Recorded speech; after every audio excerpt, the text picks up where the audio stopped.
சென்னையில 2 ஆறு ECR OMR இணைக்க போறது தையூர்ல இருக்கிற அபிஸ் அக்னி enclave. MCR Pure Cotton Club, formals and casual shirts.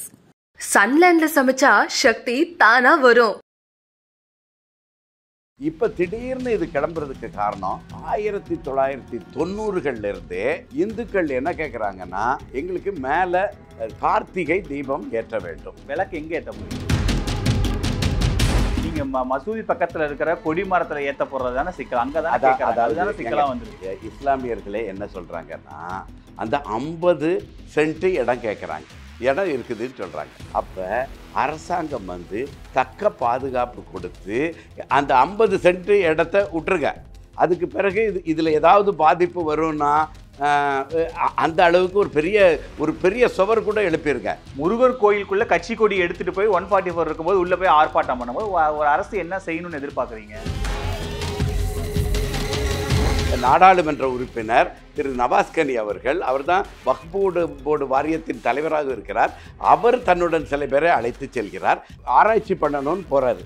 ஆராய்ச்சி பண்றதுக்கு அங்க பூட்டி இருக்கிற தர்காவில் போய் என்ன ஆராய்ச்சி பண்ணணும்? சரி போறாரு, பார்க்குறாரு போட்டோ. அங்கே போய் தன்னுடன் அழைத்து சென்றவர்கள் எல்லாத்தையும் அவங்க சாப்பிட்றது கூட இல்லைங்க, அதை பரப்பி வைத்து இல்லை அவங்களுக்கு சொந்தமான இடங்களை தானே சாப்பிட்றாங்க. அந்த படிக்கட்டில் தான் இருக்கட்டும்.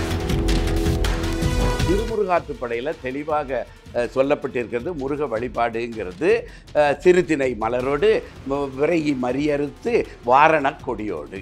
அப்போ அந்த திணை அரிசியை பரப்பி வச்சு அதில் மலர்கள் எல்லாம் போட்டு செம்மறி ஆட்டுக்குட்டியை அறுத்து அந்த ரத்தத்தை கொடுத்து. ஸோ அப்போ முருகன் வழிபாட்டில் பலி கொடுக்குற வழிமுறை இருக்குது. அது ஆர்ப்பாட்டம் பண்ணுறதற்கு தடை இல்லை அப்படின்னு தீர்ப்பு வந்து 1 மணி நேரத்தில் அவ்வளவு இந்துக்கள் அந்த இடத்துல கூட முடியுதுன்னா, கட்சி உள்ள இருந்தது சார், பாஜகங்கிற கட்சி இருந்தது, இன்னொரு இயக்கம் இருந்தது. அவங்க அந்த அவங்க எல்லாருமே இந்துக்கள் தான், ஆனால் அவங்க எல்லாம் ஊர் மக்களா, அந்த ஊர் மக்களாங்கிற சந்தேகத்தை எழுப்புறாங்கல்ல. இது நீதிமன்றம் அனுமதிக்காம இதை இன்னும் அடக்கி வச்சிருந்தாங்கன்னா இன்னும் தான் இது பெரிதாக போயிருக்கும். நல்லவேளை நீதிமன்றம் போனதுனால வந்தோம், ஆர்ப்பாட்டம் வச்சோம். 144 போட்டது தப்புன்றீங்களா? நிச்சயமா தப்பு. கலாட்டா வாய்ஸ் நேயர்களுக்கு வணக்கம். இன்றைய சிறப்பு நேர்காணலில் நம்மோடு இந்து வேத மறுமலர்ச்சி இயக்கத்திலிருந்து திரு மூங்கிலடியார் நம்மோடு இணைந்திருக்கிறார். அவரை வரவேற்று நிகழ்ச்சிக்குள் போகலாம். ஐயா வணக்கம். வணக்கங்க. இந்த திருப்பரங்குன்றம் விவகாரம் இப்போ ஓரளவுக்கு அங்கே அடங்கியிருக்கு. ஆனாலுமே அந்த சர்ச்சை தொடங்கிடுச்சு அப்படின்னு தான் சொல்லணும். இதுக்கு அடுத்தடுத்து அது பேசுபொருளாகவே தான் இருந்துட்டு இருக்க போகுது. உண்மையிலேயே இந்த திருப்பரங்குன்றம் சர்ச்சையை யாரு கிளப்பினது? இந்த பிரச்சனை உண்மையிலே இந்த பிரச்சனை சரிதானா? அதாவதுங்க, இந்த பிரச்சனை வரலாற்று பூர்வமாக பார்த்தால்னா முதல் யுகம்னா லட்சக்கணக்கான ஆண்டுகளுக்கு முன்னாடியே அது முருகனுடைய படை வீடாக இருக்கிறது. அதே மாதிரி முருகன் அங்கே சிவபெருமானை அதுக்கு முன்னாடியே திருமணம் புரிவதற்கு முன்னாடியே அங்கே சிவபெருமானை வழிபட்டதாகவும் வரலாறு இருக்கிறது. அப்போ அது லட்சக்கணக்கான ஆண்டுகளுக்கு முன்னாடியாக இருக்கிறது. அப்புறம் என்ன செய்கிறாங்க, 1300களில் தான் நம்ம சுல்தான்கள் ஆட்சி வருகிறது. அதில் நம்ம சிக்கந்தர் பாதுஷா அவுலியா தர்கா அதற்கு பிறகு வருகிறது. அந்த சிக்கந்தர் பாதுஷாவோட சமாதி கூட இங்கே இருக்குதுன்ட்டு உறுதியாக சொல்ல முடியலை. அது வேறு எங்கேயோ ஒரு இளையான்குடி பக்கத்தில் இருக்கிறதா கூட ஒரு கருத்து இருக்குது. எப்படியோ ஒன்று அவர் அந்த தர்காவை உருவாக்கி இருக்க வாய்ப்பு இருக்கிறது, இல்லைன்னா அவர் அங்கே சமாதியாக அடக்கமாக இருக்கிறது. இது ஒரு பக்கம் இருக்கட்டும். இப்போ திடீர்னு இது கிளம்புறதுக்கு காரணம் 1990கள்ல இருந்தே இந்துக்கள் என்ன கேட்குறாங்கன்னா, எங்களுக்கு மேலே அந்த கார்த்திகை தீபம் ஏற்ற வேண்டும். எப்படி திருவண்ணாமலையில் கார்த்திகை தீபம் ஏற்றமோ அதே மாதிரி இங்கேயும் கார்த்திகை தீபம் ஏற்ற வேண்டும். 1. 2வது சிவராத்திரி, அங்கே மேலே இருக்கிற சிவபெருமானுக்கு மகா சிவராத்திரி கொண்டாடப்பட வேண்டும். இந்த 2ம் கேட்டுக்கிட்டே இருக்கிறாங்க. அதற்கு நீதிமன்ற ஆணைகளும் வாங்கி வச்சுருக்கிறாங்க. பல பேர் நீதிமன்றத்துக்கு போயிருக்காங்க. இவங்க நீதிமன்ற ஆணை உறுதியாக இதை அவர் வழிபட்டு கொள்ளலாம் அப்படிங்கிற ஆணையும் இருக்குது. ஆனால் 1994-95லிருந்து இன்றைக்கு வரைக்கும் அங்கே மேலே போய் முழுமையாக அந்த தீபத்தை ஏற்ற முடியவில்லை. விளக்கு எங்கே ஏற்ற போகிறீங்க? விளக்கு மலைக்கு மேலே, எங்கே மலைக்கு திருவண்ணாமலை மலைக்கு மேலே அங்கே தான் பாதி பகுதியில் ஒரு சிவன் கோயில் இருக்குது, காசி விஸ்வநாதர் கோயில் இருக்குது.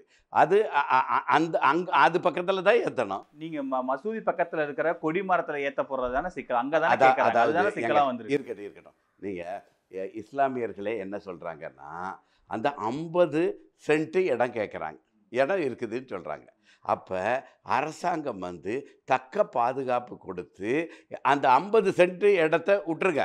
அதுக்கு பிறகு இதில் ஏதாவது பாதிப்பு வரும்னா அந்த அளவுக்கு ஒரு பெரிய சுவர் கூட எழுப்பியிருங்க. ரெண்டுக்குமே வெவ்வேறு வழிகள் இருக்கிறதுன்னு சொல்கிறாங்க. அப்படி இருக்கும் பொழுது ஒரு அரசாங்கம் பொறுப்பாக ரெண்டுக்குமே நீ கந்தூரி விழா நடத்திக்கொள், உங்களுடைய மதத்தில் என்ன சொல்லுதோ அதுபடியே நடத்திக்கொள், ஒன்றும் இல்லை.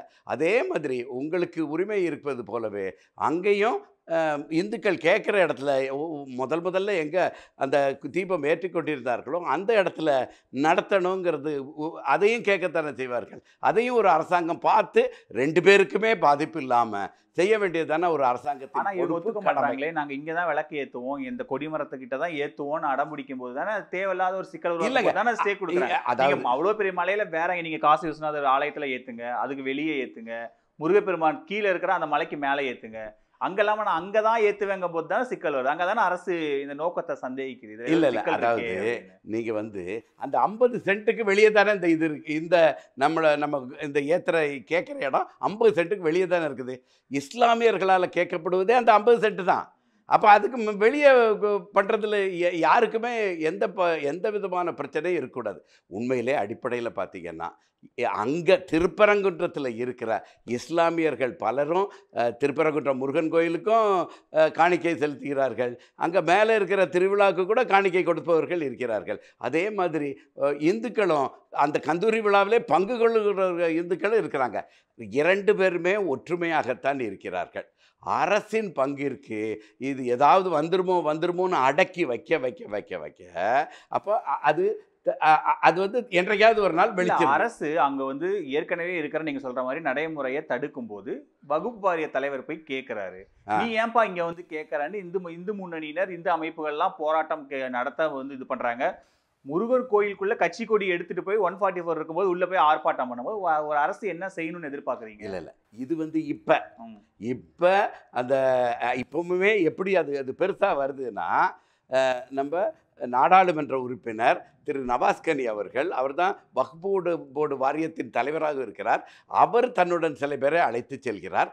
நாடாளுமன்ற உறுப்பினருங்கிற பெயரில் அவருக்கு அனுமதி தரப்படுகிறது.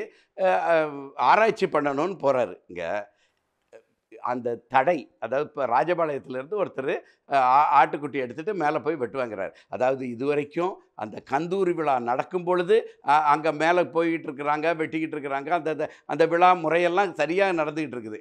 இப்போ இடையில ஒருத்தர் நான் கொண்டு போகும்போது அந்த காவல்துறையினர் அதை மறுத்து நிறுத்துகிறாங்க. இப்போ இவர் ஆய்வு செய்யணும்னா ஒரு பொறுப்பான நாடாளுமன்ற உறுப்பினர், ஒரு பொறுப்பான வக்ஃப் போர்டு வாரியத்தின் தலைவர் எங்கே ஆராய்ச்சி பண்ணோம்?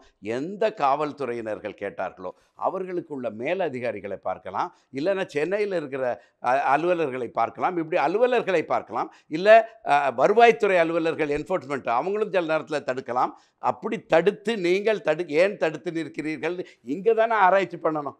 ஆராய்ச்சி பண்ணுறதுக்கு அங்கே பூட்டி இருக்கிற தர்காவில் போய் என்ன ஆராய்ச்சி பண்ணணும்? சரி, போகிறாரு, பார்க்குறாரு, போட்டோம். அங்கே போய் தன்னுடன் அழைத்து சென்றவர்கள் எல்லாத்தையும் அவங்க சாப்பிட்றது கூட இல்லைங்க, அதை பரப்பி வைத்து அதை படம் எடுத்து சமூக வலைதளங்களில் பரவுறாங்க. இந்த செய்கைக்கு அர்த்தம் எப்படி வரும்? அப்போ நான் நினச்சேன்னா போவேன், அங்கே எதை வேணாலும் வைப்பேன், சாப்பிடுவேன். இல்லை, அவங்களுக்கு சொந்தமான இடங்களை தானே சாப்பிட்றாங்க. அந்த படிக்கட்டில் தான் இருக்கட்டும். நீதிமன்றத்துக்கு உட்பட்டு நீதிமன்றம் சொன்ன அவங்க இடத்துல தானே சாப்பிட்றாங்க. ஆனால் அதே நீதிமன்றம் சொன்னதுபடி இந்துக்களுக்கு அந்த சிவராத்திரி கொண்டாடப்பட முடியவில்லை, அதே மாதிரி இங்கேயும் தீபமும் ஏற்றப்பட முடியவில்லை. அப்படி 30 வருடங்கள் தாண்டி விட்டன. கேட்டுக்கொண்டே இருக்கிறார்கள், கேட்டுக்கொண்டே அறநிலைத்துறையிட்டே கேட்குறாங்க, காவல்துறையிட்டே கேட்குறாங்க, கேட்டுக்கொண்டே இருக்கிறார்கள். 30 வருடங்களுக்கு பிறகு தான் இப்போ நீங்கள் இதுக்கு மேலேயும் பொறுமையாக இருந்து பயனில்லை, நீதிமன்றத்துக்கு திருப்பி போயும் பயனில்லை. அப்போ தெளிவாக கேட்கிறார்கள் இந்துக்கள், நீங்கள் அனுமதிச்சா எல்லாரையும் அனுமதிங்க, அனுமதிக்கலைன்னா எல்லாத்தையும் நிறுத்துங்க. இந்த அனுமதி இப்படி இருக்கிற நேரத்தில் பொறுப்பான நாடாளுமன்ற உறுப்பினர் வந்து அந்த அந்த ஒரு அந்த ட்ரிகரிங் பாயிண்ட்டுமாங்க, அந்த உணர்வுகளை தூண்டிவிடக்கூடிய அந்த ஒரு நிகழ்வை அவர் செய்யாமல் இருந்திருக்கலாம். அவரே பண்ண விஷயங்கள் வேற. நான் வந்து அங்கே ஒரு தடை வந்துச்சு, அந்த தடை என்னன்னு கேட்க போனேன். ஆனால் அது திட்டமிட்டு இப்போ அது வேற இடத்துக்கு திரும்புது. ஆளே இல்லாத கடையில் டீ ஆட்டு இருக்கிற மாதிரி பூட்டி கிடக்கிற இதில் போய் யாருக்கிட்ட போய் கேட்க போகிறாரு? அது போகிறதே அதுக்கும் ஒரு லாஜிக்குக்கும் ஒரு ஒத்து வர்ற தர்க்க ரீதியாக அது சரியாகவே இல்லை. ஆனாலும் அவரே என்ன சொல்கிறார், நான் ஐயா நவாஸ்கனி அவர்கள் என்ன சொல்கிறாங்க, நான் பிரியாணி சாப்பிடவில்லை, நான் பிரியாணி சாப்பிட்டேன் என்றால் நான் பதவி விலக தயார். சரியா? அப்போ அந்த இடத்துல பிரியாணி சாப்பிட்றது தவறுன்ட்டு அவரே ஒத்துக்கிட்டார். அவர் அவதூறு வரும்போது அதுக்கு ஒரு விளக்கம் கொடுக்கணும். அப்போ அவதூறு, இது அவதூறே தவறுன்னு சொல்லிட்டு போகலாமே. விளக்கம் கொடுக்குறாருன்னா என்ன அர்த்தம்? அங்கே போய் அவர் சாப்பிட்டு இருந்தா அது தப்புன்னு தானே நவாஸ்கனி அவர்களே ஒத்துக்கிட்டாரு. சரி, அப்போ இப்போ 2 விதமான பார்வை வைக்கப்படுது. ஒன்று, மசூதியே அங்கே இருக்கக்கூடாது, மசூதி வேற இடத்துக்கு மாற்றுங்க, கோரிப்பாளையத்துக்கு மாற்றுங்கிற ஒரு பார்வை. ஒன்று. இன்னொன்று வந்து நீங்கள் மசூதி வச்சுக்கோங்க, ப்ரேயர் பண்ணிக்கோங்க, ஆடு கோழி எல்லாம் வந்து பலியிடக்கூடாது, அது இந்துக்களோட மனது புண்படுது. ஏன்னா 48 நாள் விரதம் இருந்து முருகர் தரிசிக்க வரும்போது இந்த மாதிரி விஷயம் நடந்தால் தேவையில்லாமல் இந்துக்கள் மனது புண்படுது, இதை தவிர்க்கலாமேங்கிற 2 பார்வை இருக்கு. நீங்கள் எது சொல்கிறீங்க? ரெண்டையுமே நாங்கள் மறுக்கிறோம். அதாவது இப்போ இங்கே தான் நம்ம இன்னும் கொஞ்சம் வரலாறு முருக வழிபாடு தமிழ்நாட்டில் எப்படி இருந்திருக்குதுங்கிறத நம்ம பார்க்க வேண்டியிருக்கோம். தர்கா வழிபாடு இஸ்லாமில் எப்படி கருதப்படுகிறதுங்கிறத ரெண்டையுமே நம்ம பார்க்க வேண்டியிருக்கு. நமக்கு 12 திருமுறைகள் தான் சைவத்திற்கே அடிப்படை. அதில் 12 திருமுறைகளில் முருகனோட அறுபடை வீடுகளையும் பாடக்கூடியது நமது திருமுருகாற்றுப்படை. திருமுருகாற்றுப்படையில் தெளிவாக சொல்லப்பட்டிருக்கிறது, முருக வழிபாடுங்கிறது சிறுதினை மலரோடு விரைகி மறியறுத்து வாரண கொடியோடு.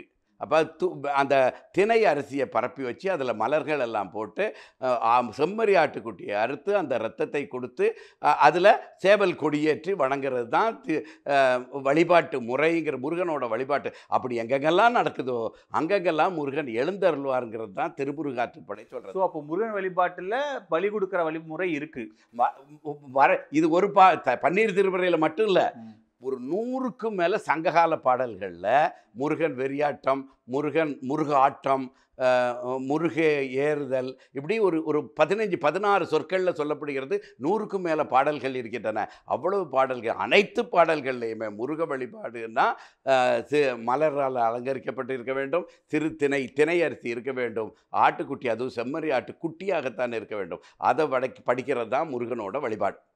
உடனே நம்ம சொல்லிடக்கூடாது அப்போ இந்த வழிபாடு இருக்குது நாளைக்கே முருகன் கோயிலில் ஆரம்பிக்கிறேங்கிறதும் உடனே அப்படி ஒரு முடிவுக்கு வந்துடக்கூடாது.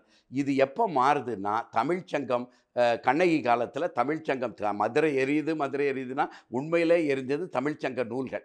தமிழ்ச்சங்கம் இருக்கிற வரைக்கும் அந்த வழிபாட்டு முறைகள் எல்லாமே சிறப்பாக தான் நடந்துக்கிட்டு இருந்துச்சு. தமிழ்ச்சங்கம் அழிந்து அந்த ஒரு 6 நூற்றாண்டு காலம் களப்பிரர்கள் காலத்தில் அப்படியே கொஞ்சம் கொஞ்சமாக சைவம்ங்கிறது என்ன, உயிரினங்களுக்கும் உயிர் இருக்கின்றன, விலங்குகளுக்கும் உயிர் இருக்கின்றன, பயிரினங்களுக்கும் உயிர் இருக்கின்றன. இதைத்தான் இன்றைய அறிவியல் சொல்கிறது.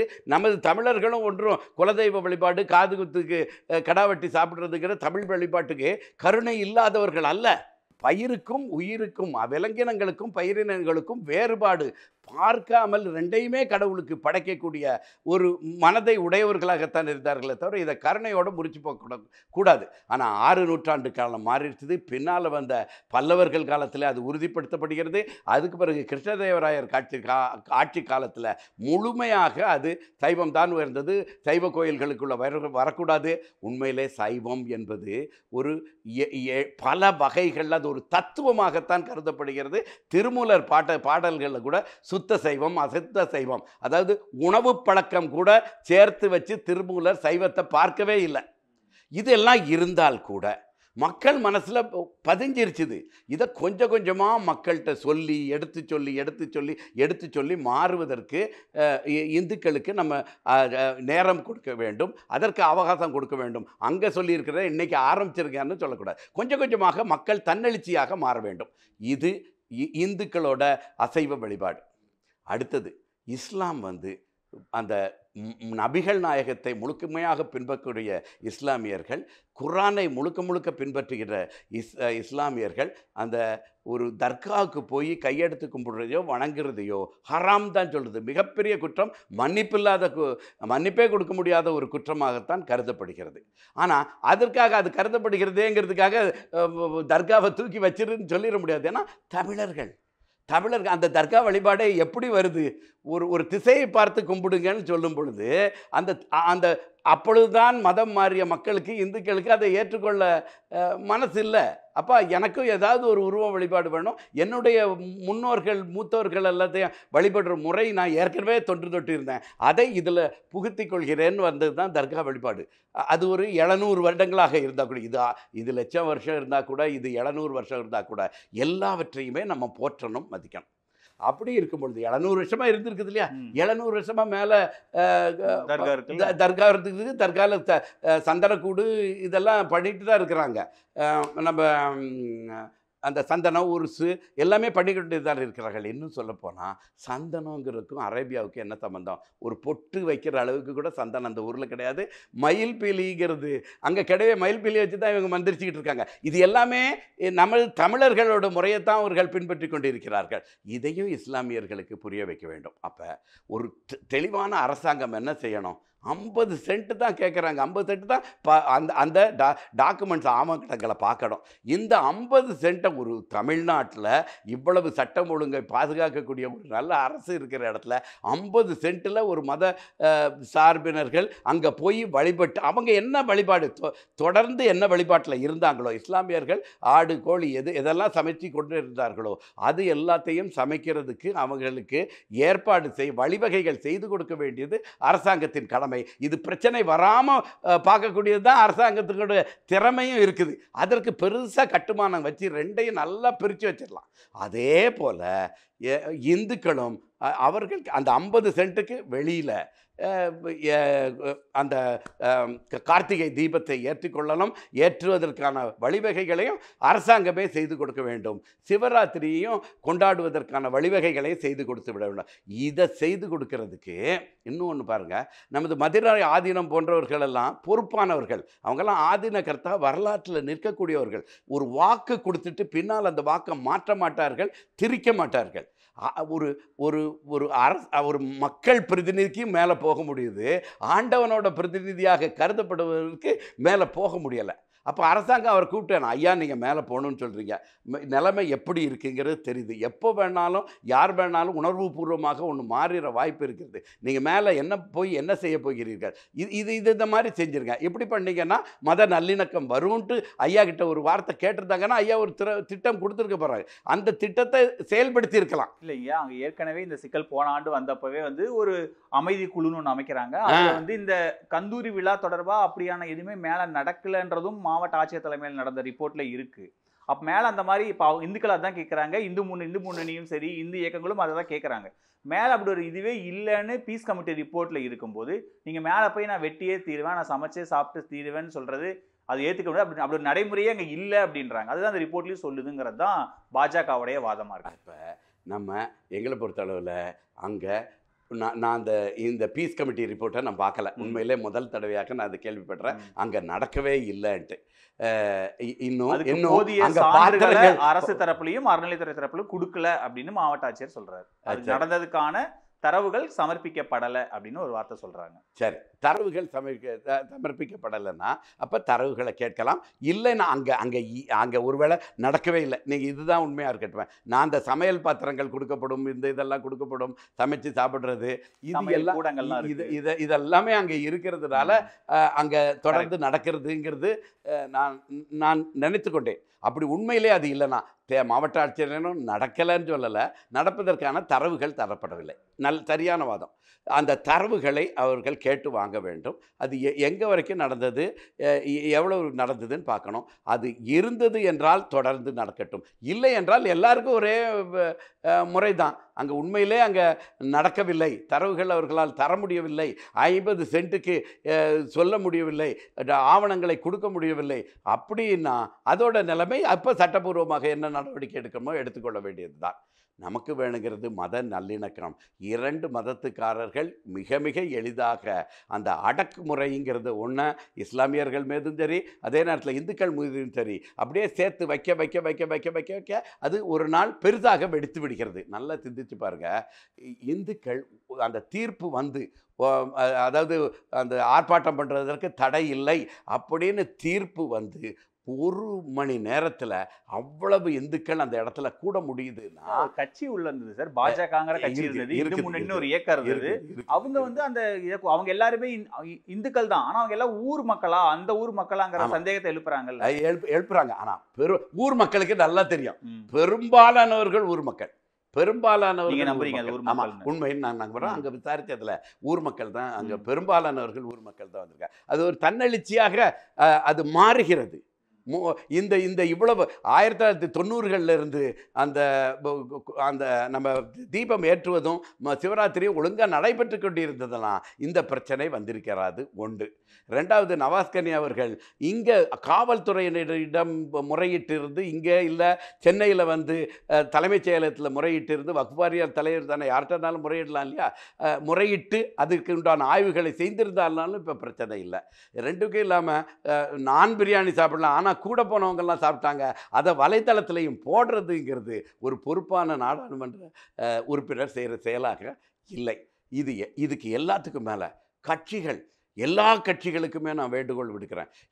ஒரு ஒரு ஒரு சமய நல்லிணக்கத்தை வளர்க்குற மாதிரி நீங்கள் செய்யணும். அப்போ யார் யார் எந்த கட்சியை சார்ந்திருக்கிறார்களோ, இப்போ ஐயா நவாஸ்கனி அவர்கள் எந்த கட்சியை சார்ந்திருக்கிறாரோ அந்த கட்சிக்காரர்கள் கூப்பிட்டு, நீ ஏப்பா இது நியாயமா இப்படி போட்டது சோஷியல் மீடியாவில், இப்போ வன்மையாக வெளிப்படையாக கண்டிக்காவிட்டால் கூட இதை மாதிரி பண்ணாமல் இருந்திருக்கலாமே, தேவையில்லாமல் இதை நம்ம ஆட்களுக்கு தானே உள்ளே போய் இந்த கும்பிடுறது முறை மறுக்கப்படுகிறதுன்னு அவங்கள சொல்லணும். அதே மாதிரி கூட்டணி கட்சிகளும் அந்த நீங்கள் போய் இப்படி போனீங்க சாப்பிட்டீங்க அந்த வலைதளத்தில் போடாமல் இருந்திருக்கலாமேங்கிறத கூட்டணி கட்சிகளும் அவர்களுக்கு எடுத்து சொன்னோம் என்றால் எல்லாமே சரியாக வரும். அப்படி சொல்லாமல் சிறுபான்மையர்ன்ட்டு எல்லாமே மௌனமாக இருந்தால், மௌனம்ங்கிறது அடக்கி அடக்கி அடக்கி அடக்கி ஒரு நாள் பெருசாக வெடித்து வெடிக்கிறது. இதில் கட்சிகளுக்கும் தார்மீக பொறுப்பு. இப்போ தார்மீக பொறுப்புங்கிறத எனக்கு இன்னொரு கேள்வி. அந்த போராட்டத்தில் பேசின விஷயங்கள் நீதிமன்றத்தில் ரொம்ப கடுமையான ரூல்ஸ் வச்சு தான் அந்த போராட்டத்துக்கு அனுமதி கொடுக்குறாங்க. நீங்கள் உணர்வு தோன்ற மாதிரி பேசக்கூடாது, 1 மைக்கு தான் பேசணும், 1 மணி நேரம் தான் பேசணும்னு சில வழிகாட்டு நெறிமுறைகளோட தான் அந்த போராட்டத்துக்கு அனுமதி கொடுக்கப்படுது. ஆனால் அங்கே பேசப்பட்ட விஷயங்கள் எல்லாமே வந்து கிட்டத்தட்ட இப்போ கோரிப்பாளையத்துக்கு மாற்றணும்னு எச்ராஜா பேசுறாரு, அயோத்தி பத்தி பேசுறாரு. ஸோ இதெல்லாம் தேவையில்லாத இந்த சிக்கலை திரும்ப திரும்ப அது வந்து இந்துக்கள் மத்தியில் ஒரு விதமான அச்சத்தையோ, இல்லை இஸ்லாமியர்கள் மத்தியில் ஒரு அச்சத்தையோ, மதுரை மக்கள் மத்தியில் ஒரு அச்சத்தையோ விதைக்கிற மாதிரி தான் இருக்கு. வெளியில இருந்து வரீங்கல்ல, உங்களால தான் இங்க பிரச்சனையே அப்படின்னு மதுரை மக்கள் சொல்ற நிறைய வீடியோக்கள் நம்ம பாக்குறோம். நாங்க பாட்டுக்கு இங்க ஒற்றுமையா தான் இருக்கோம், வெளில இருந்து நீங்க ஏன் வந்து பிரச்சனை பண்றீங்கன்னு கேட்கறாங்க. அதையும் நம்ம ஒரு கணக்கில் எடுத்துக்கணும். எங்களுடைய இந்திய மண்மலை இயக்கத்தின் கருத்தும் அதான். அந்த மக்கள் உள்ள இருக்கிறவங்க அங்கே இருக்கிற இஸ்லாமியர்கள், மசூதியில் இருக்கிற இஸ்லாமியர்கள் கூட நம்ம ஆதீனம் போன்றவர்கள் சேர்ந்து வச்சாங்கன்னா இதுக்கு ஒரு தீர்வு கிடைச்சிருங்கிறது தான் எங்களோட உறுதியான நிலைப்பாடு. இப்போ அந்த நீதிமன்றம் சொன்னதுக்கும் மேலே மீறி ஹெச் ராஜாவோ யாரும் பேசியிருந்தாலும் அது தவறு தான். ஆனால் நடந்தது என்னன்னு பாருங்கள். அந்த கூட்டம், ஆர்ப்பாட்டம், அதுக்கு பிறகு பார்த்தீங்கன்னா அப்படியே கொஞ்சம் கொஞ்சமாக அந்த இது வந்து மேலும் மேலும் தூண்டி மேலும் பூதாகாரம் ஆகாமல் கொஞ்சம் கொஞ்சமாக அது குறைந்து கொண்டு வந்திருக்கிறது. ஏன்னா அரசு முழுமையாக அந்த விவகாரத்தை கண்காணித்து கண்ட்ரோல் எடுத்துட்டாங்க, காவல்துறை முழுவதும் கண்ட்ரோல் எடுத்துட்டாங்கன்னா நம்ம எடுத்துக்கணும். இல்லை அதாவது காவல்துறை அந்த கண்ட்ரோல் அங்கிறது இருக்காம கன்சென்சஸ்ங்கிறது வரணும். அந்த புரிந்துணர்வுங்கிறத உருவாக்குறதுக்கு தான் அரசு பாடுபடணுமே தவிர இந்த கண்ட்ரோல்ன்ட்டு அடக்கி வைக்க பிரச்சனை ஆகும். இது எப்படி வந்துச்சுதுன்னா தன்னெழுச்சியாக இந்துக்களை பொறுத்தவரை அப்படியே பொங்கி எழுவாங்க. எழுந்த வேகத்திலே அப்படியே சரி வந்தாச்சுது, எல்லாம் நடந்தாச்சு, சொல்லியாச்சுது அப்படின்ட்டு தனது இயல்பாக தனது ஆண்டவன் மேல் பார்த்துக்கிடுவான்ட்டு கடவுள்கிட்ட ஒப்படைச்சிட்டு அவங்க போயிடுவாங்க. இதுதான் அந்த ஆர்ப்பாட்டத்திலிருந்து அதுக்கு பிறகு அது பெரிதாக வெடிக்காமல் ஒரு அளவோடு நிற்கிறதுக்கு காரணம் இதுதான். இது நீதிமன்றம் அனுமதிக்காமல் இதை இன்னும் அடக்கி வச்சுருந்தாங்கன்னா இன்னும் தான் இது பெரிதாக போயிருக்கும். நல்ல வேளை நீதிமன்றம் போனதுனால வந்தோம், ஆர்ப்பாட்டம் வச்சோம். 144 போட்டது தப்புன்றீங்களா? நிச்சயமாக தப்பு. இந்த சரியாக நடந்திருக்குது இல்லை. நீதிமன்றம் சொன்னா ஒரே ஒரு மணி நேரத்துல எல்லாத்தையும் நடத்தி முடிக்க முடியுது இல்ல. இஷ்யூ, ஒரு சென்சிட்டிவான இஷ்யூல ஒரு மாவட்ட நிர்வாகம் அங்க ஒரு கண்ட்ரோலை வைக்கிறதுக்காக 144 தடை உத்தரவு போடல. என்ன இல்ல அதாவது 144 போட்டதே தடைன்னு சொல்லிட முடியாது. ஆனா 144 போட்டுட்டு அத்தோட அதுக்கு பிறகு எந்த செயல்பாடும் கிடையாது. 144ங்கிறத ஒரு இறுதியான தீர்வாக எடுத்துக்கொள்றது தான் தவறு. 140ங்கிறது ஒரு தீர்வை எட்டக்கூடிய வழிமுறை, அதற்குண்டான ஒரு படிக்கல். அப்படி எடுத்துட்டு அடுத்தடுத்து தீர்வு எட்டதுக்கு போகணுமே தவிர அந்த 144 போட்டுட்டு அதுவே தீர்வுன்னு போகும்போது தான் அந்த உணர்வுகளை அடக்கி வைக்கிறது தான் நீ செய்யக்கூடாது, நீ இஸ்லாமியர்கள் தான் போகலாம், இப்படியெல்லாம் எண்ணங்களை உருவாக்கி. நீங்க ஒரு அரசு என்ன செய்ய எதிர்பார்க்க? இப்போ ஒரு பிரச்சனை ஆல்ரெடி அங்கே நடந்துட்டு இருக்கு, திடீர்னு தடுத்து நிறுத்தப்படுது. ஸோ அங்கே தேவையில்லாத ஒரு இஷ்யூ ரைஸ் ஆகுது, ஒரு கம்யூனல் கிளாஷுங்கிற மாதிரியான விஷயங்கள் பேசப்படும் போது, உணர்வுகள் சம்மந்தப்பட்டாங்க போது அரசு இமீடியட்டாக ஒரு 144 போட்டு அந்த பிரச்சனையை முதல்ல நான் கண்ட்ரோலை எடுத்துக்கிட்டு அதுக்கப்புறம் அதுக்கு நீங்கள் சொல்கிற மாதிரி சமய பெரியவர்கள் எல்லாரையும் கூப்பிட்டு வச்சு ஒரு அமைதி கூட்டம் நடத்தி பிரச்சனையை சால்வ் பண்ணுறதுன்னு இதையும் இந்த சமயம் அமலாக்கத்துறை தான் முன்னெடுக்க போகுது. ஆனால் உடனடியாக 144 போட்டு அந்த பிரச்சனை இப்போதைக்கு நான் என் கண்ட்ரோலை வைக்கணும்னு அரசு நினைக்கிறதுல சட்ட ஒழுங்கு பாதுகாக்க வேணாமா சார்? உண்மை இது மிக சரியான வாதம் நீங்கள் சொல்கிறது.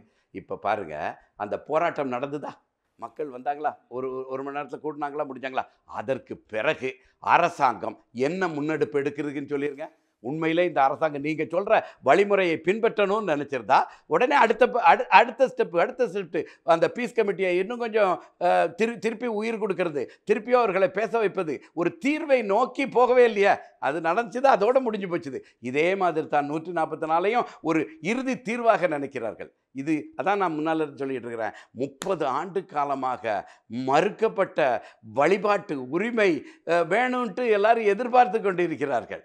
அதில் இந்த சைடு கொஞ்சம் எண்ணெய் ஊற்றுபவர்கள் இருப்பார்கள், அந்த பக்கம் எண்ணெய் ஊற்றுபவர்களும் இருப்பார்கள். அதை நம்ம ரொம்ப பெரிதாக எடுத்துக்கொள்ளாமல் பொதுமக்கள் ரெண்டுமே, அதுவும் உள்ளூர் பொதுமக்களுக்கு நன்றாக தெரியும் எது எப்படி இருக்கணுங்கிறது நன்றாக தெரியும். அப்போ அந்த 144க்கு பிறகு அந்த போராட்டம் நடந்த பிறகு அரசு இவ்வளவு எடுத்துருது இல்லப்பா, இது சரிதானேன்ட்டு சொல்கிறதுக்கு அங்கே ஒன்றுமே இல்லை. அரசு ஏன்னா அதோட நிறுத்திக்கிடுது. இல்லை, ஒரு கட்சி அரசியல் ரீதியாக தேர்தலுக்கு இன்னும் ஓராண்டு இருக்கும்போது ஒரு அரசியல் வாக்குகளுக்காக சில விஷயங்கள் முன்னெடுக்குது. இதனால வாக்குகள் குறையும், உங்களோட வாக்கு சதவீதம் 0க்கு போகும்னு HRNC மினிஸ்டர் வெளிப்படையா பேசுறாரு.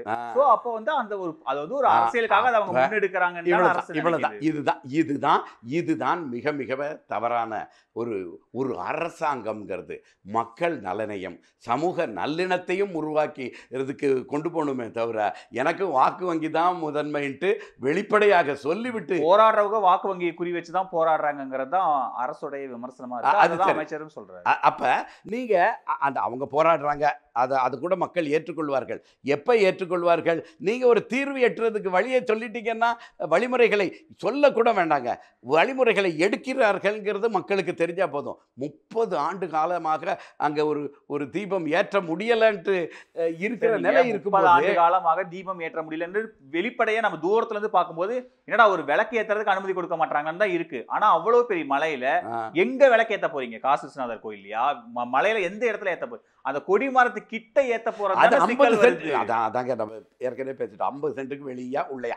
வெளியன்னா அவர்களுக்கு உரிமை இருக்குது, உள்ளன்னா வேண்டாம். இவ்வளவுதான் அடிப்படை. அடிப்படையில் பேசலாம்ல. அதாவது என்ன நான் சொல்றேன்னா, அந்த அரசுக்கு 2 அரசுன்னா நான் ஒரு குறிப்பிட்ட அரசு வரல, 30 ஆண்டுகளில் இப்போ 2 அரசுகள் மாறி தான் வந்திருக்கிறாங்க. அப்படி இருக்கும்போது அதுக்கு உண்டான வழிமுறைகளை கொஞ்சம் கொஞ்சமாக கொண்டு வந்து சென்றோம் என்றால் அது சிறப்பாக இருக்கும். இல்லைன்னா வேற என்ன செய்யறது? இந்து வேத மறுமலர்ச்சி இயக்கம் மாதிரியான இயக்கங்கள் நாங்கள் என்ன செய்ய போறோம்னா அந்த ஒரு நீ சொல்றீங்க இல்லையா, அரசு வாக்கு வங்கிகளை முன்னேற்ற வேண்டி இருக்குது. இதுதான் வாக்கு வங்கின்னா எல்லாருமே ஒரு அவர் நாடாளுமன்ற உறுப்பினர் தைரியமா எல்லாரையுமே சமமாக அவர் பிரதிநிதித்துவம் கொடுக்க வேண்டியவர். அவரே இப்படி பண்றாருன்னா என்ன எண்ணம்? மக்கள் கொஞ்ச நாளில் மறந்துடுவாங்க. நாடாளுமன்றத்துக்கோ இதுக்கோ இன்னும் 1 வருடங்கள்லேருந்து 4 வருடங்கள் இருக்கின்றன, அதனால் நம்ம மறந்துடுவார்கள்ட்டு. அப்போ மக்களுக்கு நான் நினைவுபடுத்தும் வேலையை இந்து வேத மறுமலர்ச்சி இயக்கம் நிச்சயமாக செய்யும். நமாஸ்கரிக்கு எதிராக அது மட்டுமல்ல, யார் யாரெல்லாம் இந்த மாதிரி செல்கிறார்களோ, எந்தெந்த கட்சிகள் செய்கிறார்களோ எல்லா கட்சிகளும் தான். அதே மாதிரி ஆளுங்கட்சி இதை நீட்டிக்கொண்டே போகுதுன்னு வைங்களேன். அந்த தீபம் ஏற்றுவதற்கு அனுமதி கொடுக்கலன்னா அதையும் எதிர்த்து சொல்வோம். இன்னும் சொல்கிற கேளுங்க, இன்றைய ஆளுங்கட்சியாக இருக்கிற திராவிட முன்னேற்ற கழகமானது இந்துக்கள் பண்டிகைக்கு மட்டும் வாழ்த்துக்கள் சொல்லுவதே இல்லை. பல கோரிக்கைகள் வந்துவிட்டன. அதை சொல்லாமல் மாற்று மதங்களுக்கு சொல்லுங்கள். ஒரு அரசாங்கம் எல்லோருக்கும் வாழ்த்துக்கள் சொல்ல வேண்டியது கடமை. சொல்லுங்கள், அதை நாங்கள் வரவேற்கிறோம். ஆனால் இந்துக்களுக்கு மட்டும் நான் வாழ்த்துக்கள் சொல்ல மாட்டேன்ட்டு பிடிவாதமாக இருந்துச்சுன்னா அதை நினைவுபடுத்தவும் மக்கள்கிட்ட நினைவுபடுத்துவது வேலையே இந்து வேத மறுமலர்ச்சி இயக்கம் நிச்சயமாக அதை செய்யும். ஏன்னா அவங்க என்ன சொல்கிறாங்கன்னா, இதெல்லாம் புராண கதைகள், கற்பனை கதைகள். இதே கற்பனை கதைகளை அந்த பைபிளில் இல்லையா, குரானில் இல்லையா, இல்லைன்னு உறுதியாக சொல்லுங்க. வேற இடத்துக்கு போயிடும். அதனால நாங்கள் அதாவது ஒரு இஸ்லாமியர்களை எதிர்த்து மட்டும் இந்து வேத மறுமலர்ச்சி இயக்கம் குரல் கொடுக்குங்கிற மாதிரி வந்துடக்கூடாதுங்கிறதுக்காக தான் இவ்வளவு விளக்கம் சொல்ல. யாரெல்லாம் மக்கள் நலனுக்கு புறம்பாக இருக்கிறார்களோ அவர்கள் செய்ததை அந்த தேர்தல் நேரத்தில் நினைவுபடுத்த வேண்டியது தான் எங்களுடைய ஒரு உத்தியாக வைத்திருக்கிறோம். ஸோ இப்போ இந்த விவகாரத்தில் இப்போ 2 பார்வை நான் உங்களுக்கு ஏற்கனவே சொன்னது தான். அங்கே வந்து பலியிடக்கூடாதுங்கிற ஒரு பார்வை, இன்னொன்று வந்து அங்கே எங்கள் மனது புண்படுது அப்படிங்கிற இன்னொரு பார்வை, இது ஏற்கனவே நடந்தது அப்படிங்கிற ஒரு பார்வை, இன்னொன்று வந்து மாவட்ட ஆட்சித் தலைப்பில் நடந்த கூட்டத்தில் வந்து அப்படி ஒரு விழாக்கான போதிய ஆதாரம் இல்லைன்னு இப்படி பல சிக்கல்கள் இருக்கும்போது இந்த விவகாரத்துக்கு எப்படி தான் தீர்வு நோக்கி நகர்றது? ஏற்கனவே நடந்திருந்தா அங்கே அனுமதி கொடுக்க வேண்டும். ஏற்கனவே நடக்கிறதுக்கு ஆதாரம் கொடுக்க முடியவில்லை என்றால் அங்கே அது தடையை போட்டுவிட வேண்டும். ஏற்கனவே தீபம் ஏற்றுக்கொண்டிருந்தார்கள், அங்கே அந்த தீபத்தை ஏற்றுவதற்கு அனுமதிக்க வேண்டும். இதுதான் இந்து வேத மறுமலர்ச்சி இயக்கத்தின் நிலைமை. சென்னையில 2 ஆறு ஈசி ஆறு ஓஎம்ஆரையும் இணைக்க போறது தையூர்ல இருக்கிற அபிஸ் அக்னி enclave. MCR Pure Cotton Club, formals and casual shirts. சன்லேண்ட்ல சமைச்சா சக்தி தானா வரும்.